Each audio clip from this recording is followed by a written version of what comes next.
Hey guys, quick video for the end of day.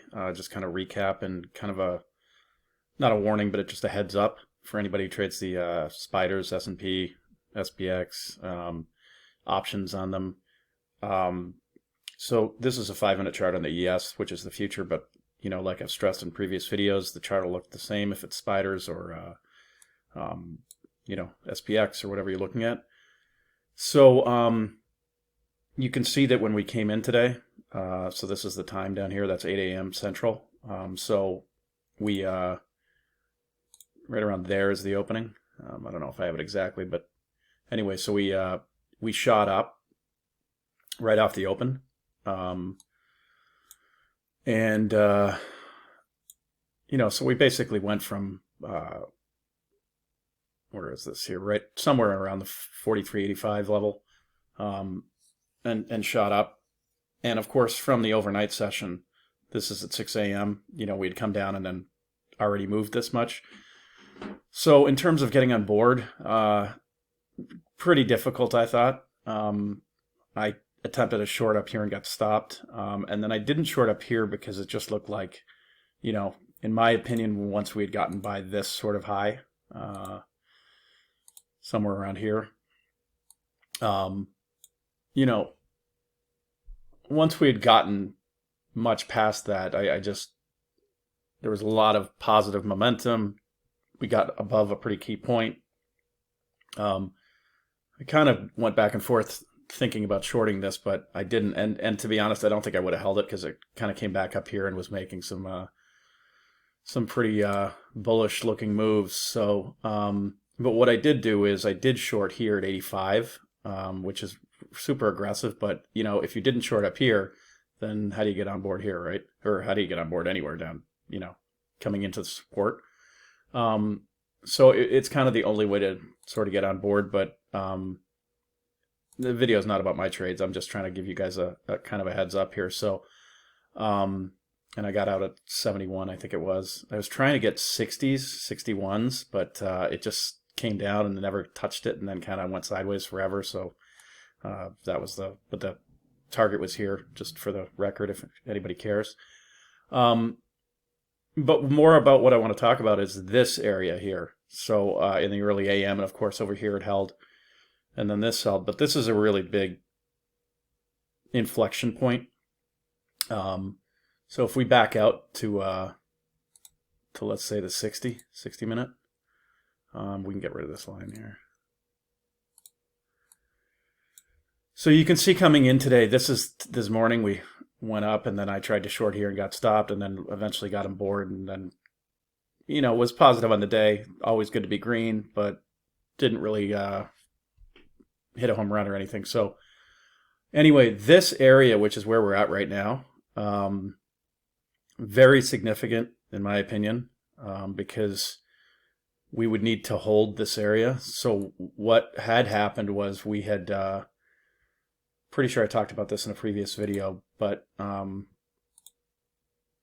so this had happened, right? So we had broken out above this whole area and was pretty bullish, and we came back down, held it, and then went sideways, and then finally broke, right? But what did we break into? Well, we broke into this smaller area. So kind of the top of this range. I know there's this spike above it, but for the most part, that's the top of it. And so we hit this and then held, and then today, it held it and shot off way higher, right? But for whatever reason, we sold off, and it's pretty significant at this point. It's not that it's the hugest move down. It's just that if it doesn't hold this area, we could easily see a move down to this 42.80. Now, it doesn't correspond exactly to Spider's 10 to 1, so it's not exactly 428. But if you look on your Spider's chart and you see these three kind of areas, you'll know what I'm talking about. So I have them separated into two. I'll explain why in a second here. So that's the first one, and then this is the second one, which are definitely big support levels, but this is 70 handles lower. So if we see a big move here, I'd be cautious on longs tomorrow for sure. Now, if it happens overnight that we spike down and then gap back up into this area, it'll bode a lot better for the buyers for the longs. But just this kind of move can end up in liquidation, meaning just a straight line move down. And it can go further down below these too. So I have them into two areas because, if you can see on this chart here, the first area is 73-ish to 80, so that's 7 points.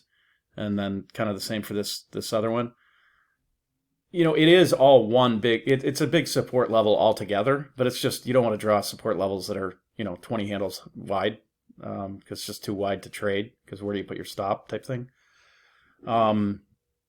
Because, let's say you buy the top of this and your stop's down here, well, you need 25 points just to get 1-to-1 on your risk, right? So that's the reason.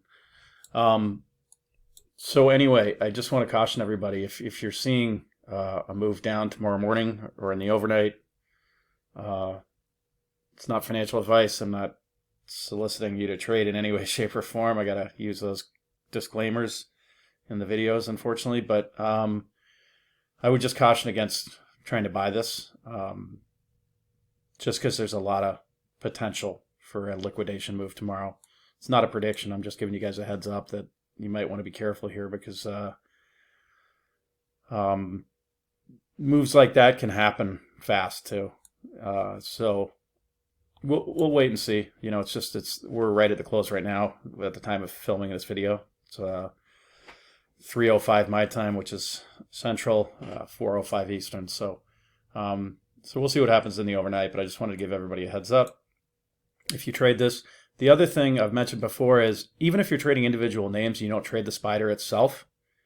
If you get a huge move down in the spider, obviously, if you're trying to buy an individual stock, it's most likely going to have some major pressure against it, right?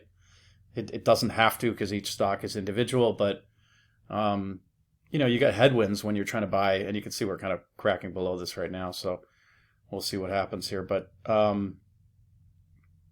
just be careful on longs tomorrow if this thing is cracking, or if we could, who knows, be down here by then too. So anyway, that's it. I'll talk to you in the next one.